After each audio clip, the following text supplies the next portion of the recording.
Welcome to the Logic and Life Coaching Podcast, Episode 9. Everyone wants happiness and success, and we know how to get you there.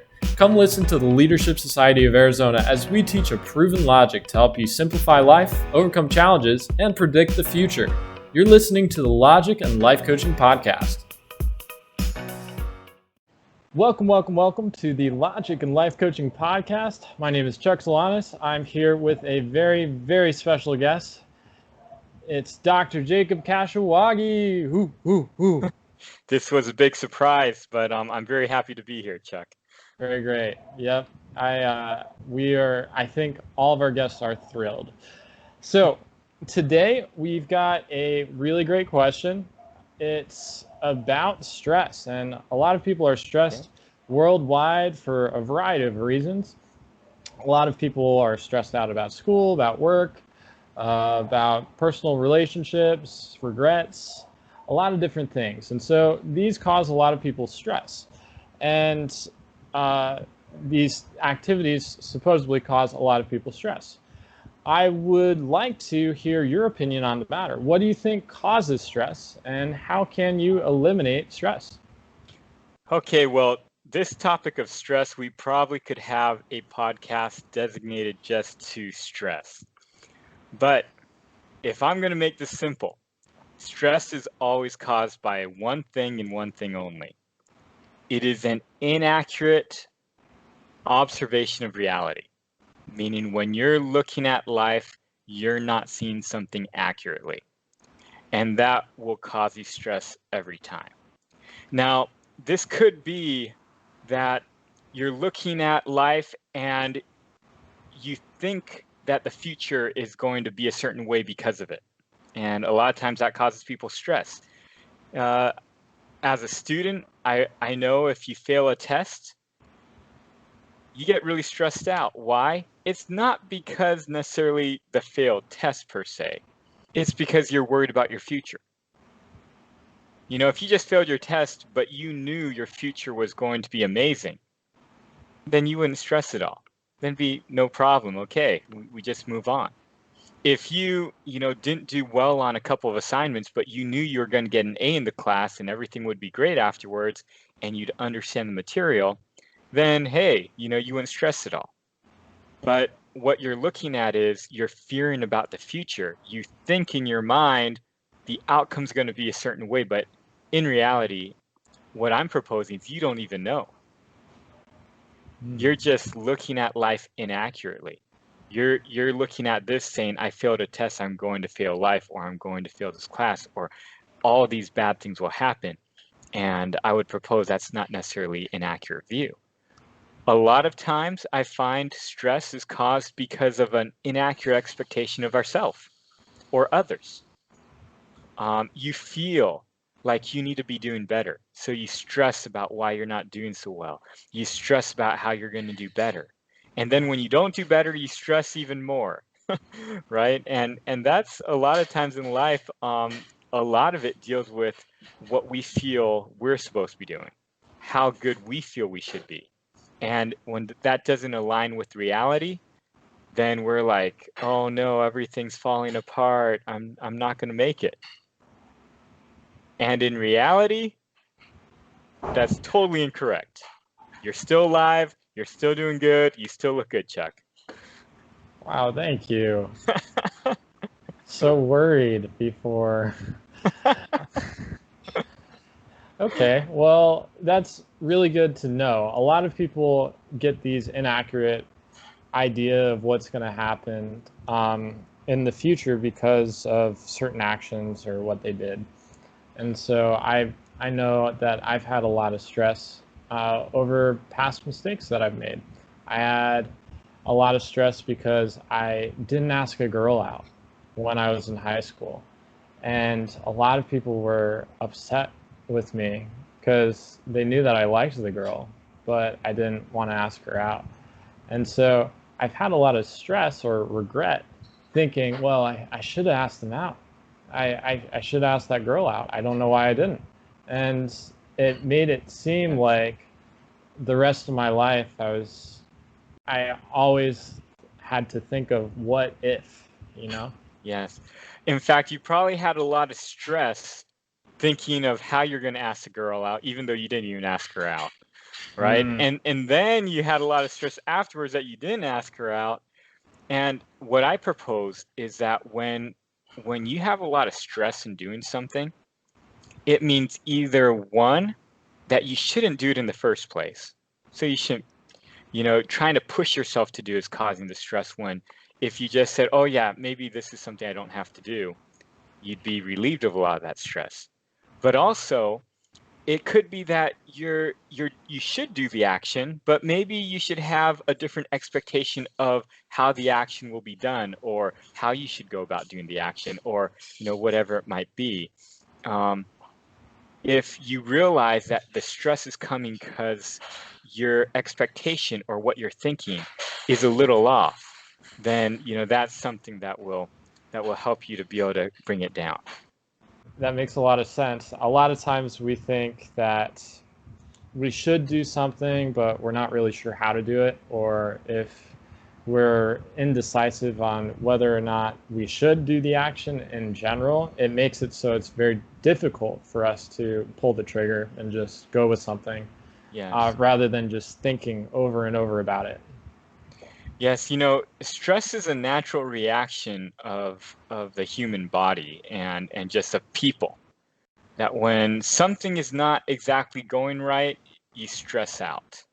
When you have an inaccurate idea in your mind, stress is the indicator of there's something you're missing here. There's something that you're thinking, you're doing, that isn't necessarily according to reality, accurate. And when, instead of thinking of stress as, something that's bad, when you're going through life and stress comes up, it's the indicator of you just to simply say, hey, maybe I should step back here and look at what's going on.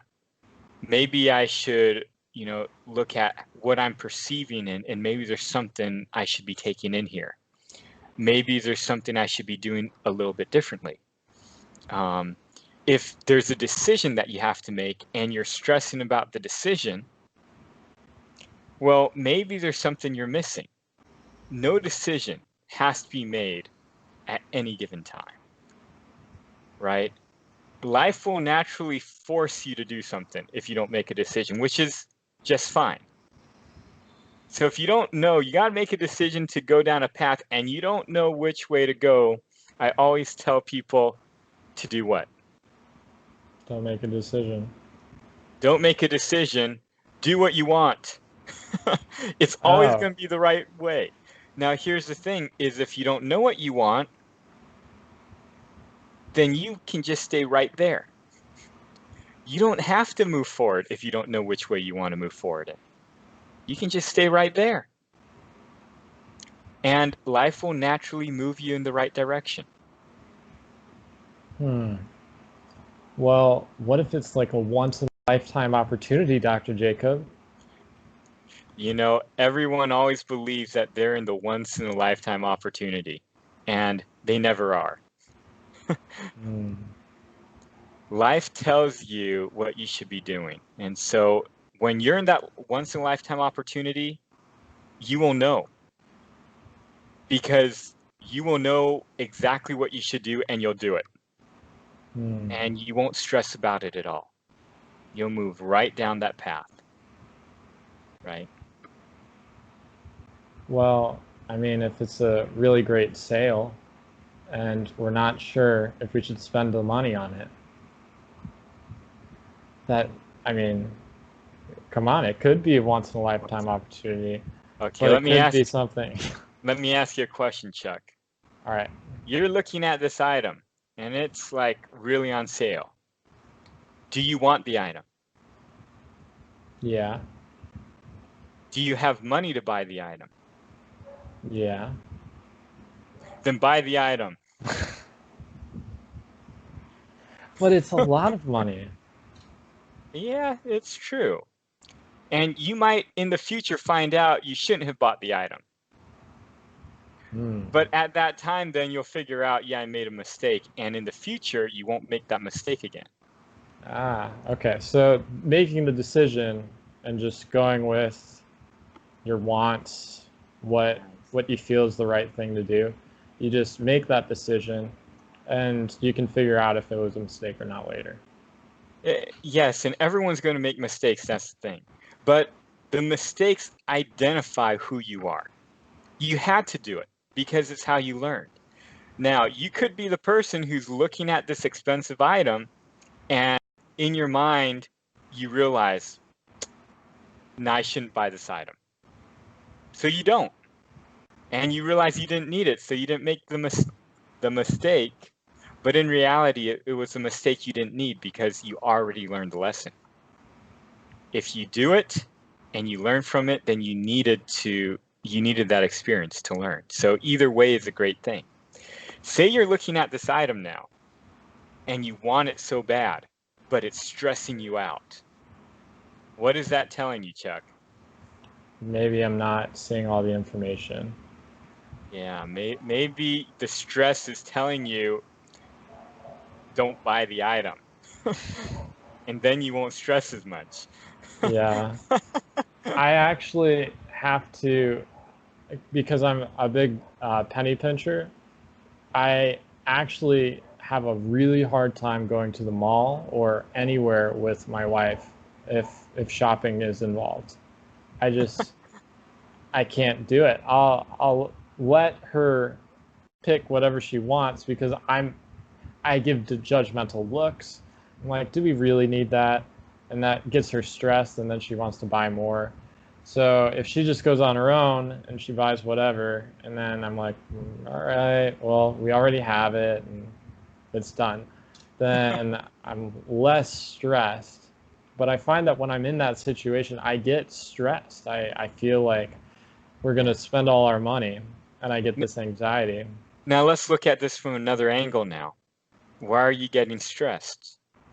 It's an unrealistic expectation on your wife, right? You're expecting your wife to be like you, to be a penny pincher, not spend the money, save the money, and your expectation is that. And because of your inaccurate expectation of who your wife is, you begin to get more stressed. Mm-hmm. But that's not it. Why do you have this unrealistic expectation on your wife? Because you're fearful of the future. Because I know you, Chuck, I know you're penny pinching because you want to make sure your future and financial success and your wealth keeps on growing and growing, and you'll never have to worry about money for the rest of your life. But you're seeing this money go, and you're seeing your future go. You're seeing your stability and your comfort and your security. You're seeing that go with all this money being spent. But you don't know that. It's just what's in your mind. I guess It's so.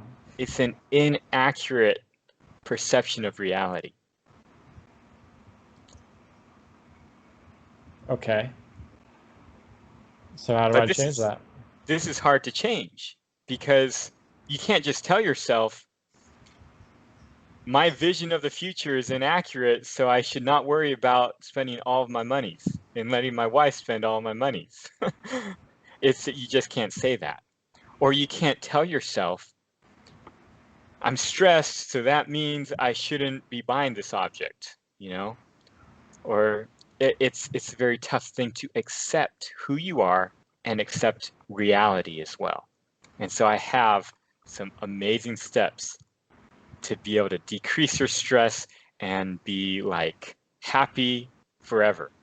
Wow. Okay, are you ready for these? I'm excited. Okay, step number one. Well, they're not in chronological order here. Okay. These are actions that anyone can do in any order. So, first thing, learn about other people. Learn about what other people have been through, especially older people. The more you see what other people have been through and different outcomes, you're going to start to realize that what you're going through is no different, and you can have a happy life, a happy future, and everything even though these things are happening in your life. Your ability to understand what reality is and realize that what's in your mind is inaccurate and is going to be able to be better. And you will have less stress because of that. So just When talking to older people, or like, not only talking, like, I say, hey, Chuck, how are you doing? Da, da, da. That doesn't tell me anything. But as I get to know you, Chuck, okay, Chuck, what decisions have you made in your life? What have you stressed about? Where did you end up? Right? One of the things I did when I was younger was I looked up all the people I admired in life. And I went and found as much information about their life, about what happened to them, about their story as I could. And I started to figure out, oh yeah, this person didn't do good in school. I didn't do good in school. I'm still okay. I can still be successful. Oh, this person didn't like to talk to people and was very shy when they were growing up, and I was very shy. Oh, this person isn't like the typical, like, a handsome, amazing person who's regular height and who looks like everybody else, right?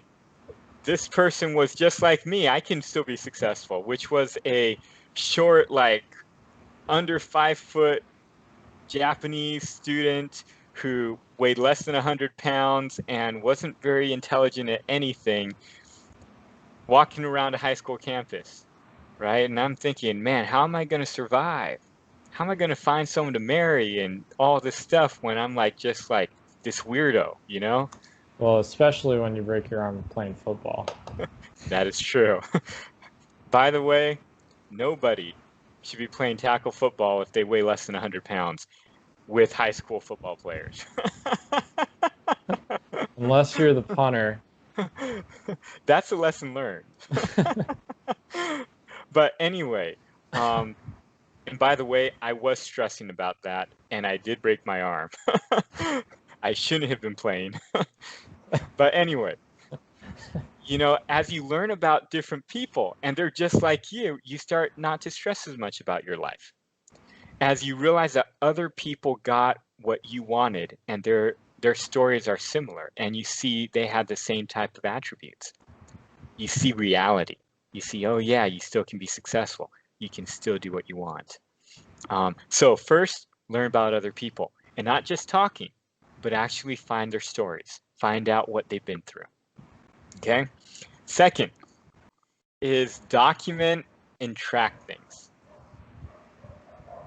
Now, this could be writing in a journal. This could be like documenting, like maybe you're really worried about, I don't know, about, help me out, Chuck. What could you be worried about? What could you be stressed about in your life? Well, we were talking about finances earlier. Maybe it's about spending too much money. Or not having enough friends. Or not. Yes. So let's go with money. Maybe Okay. it could be you don't have enough money. Well, the best thing to do is start tracking it. Track how much you spend. Track how much your wife is spending. Track how much you have.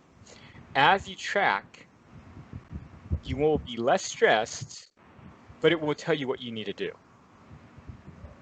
Or you might get more stressed because you see the money's going down, but then you're stressed for a good reason. You're realizing something has to change. And maybe as you track this thing, maybe also then it will allow you to be able to talk to your wife better about, we just don't have the money, or whatever it might be that's going on. I find that as you track things and measure things, that it will get you less stressed. It will help you to know what to do more. So it could be like making enough friends, or knowing enough people, or being popular enough. Well, maybe you need to track, well, who are your friends? Track how many times you talk to people. And as you do so, and as you look at what's going on, it will actually kind of tell you and help you to understand, okay, this is what's going on. Maybe this is something you can change, or maybe this is something that you can do to decrease the stress level that you have with your friends or whatnot. And so I find that as you document and track things, it will allow you to be able to figure things out, get more of an understanding of reality, and be less stressed. Yeah, I remember I used to document all the different times my wife was mad at me. And I recognized a common theme, which was I was trying to tell her what to do. So I minimized that much of a lot of the telling her what to do, and now I'm less stressed. It's amazing, right? I did the same thing with my father. When I was growing up, I worked with my dad. My dad was an expert at what he did in construction and supply chain management. And I always felt my dad was putting me down. He's always putting other people up on a pedestal and putting me down. My dad said, no, like I compliment you all the time. And it really caused me a lot of anxiety and stress and feeling like my dad didn't think a lot of me, whatever it might be. So I actually, at that time, I started tracking every time he put me down and every time he complimented me. And amazingly, after doing that for a couple weeks, I no longer had an issue. It no longer stressed me out. Why was it just complimenting you a lot more than you recognized, or? Yeah, I found out a lot of the ideas I had in my mind were in my mind. They weren't reality. Oh, okay. And that's what was causing me a lot of my stress and worry and anxiety and whatnot. It's really a funny thing, actually. As I look back on it, I still have the documentation and everything. So it's amazing. Okay. So Yeah. he was saying one thing and you were hearing another. Yes. And Okay. that's the thing. A lot of times when people get stressed out in life, reality is saying one thing, but they're in their mind, you're thinking something that's not accurate. It's not what reality is telling you. And that's why you get stressed out. Mm. So document and track things. Now, the next point is find a mentor. Find a mentor. Yes, find someone who you can talk to about your stress, about what's going on, and they can actually help you to understand where that's coming from, what the inaccuracy, what in your mind is causing you to not see things correctly and get more stressed out. Mm. Okay. And I guarantee anything you find stressing you out, it's definitely because you're not seeing something right. All right. And if you do these 3 things,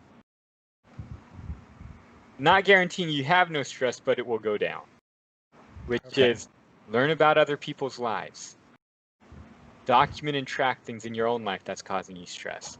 And third is always find a mentor. Yes. All right. Well, thank you so much, Dr. Jacob. I think that's all that we have for today. Thank you so much. Thank you for listening to the Logic and Life Coaching Podcast. It would be great if you could take a moment to write us a review.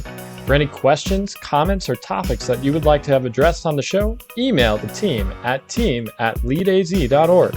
To learn more about the Leadership Society of Arizona, visit us at leadaz.org.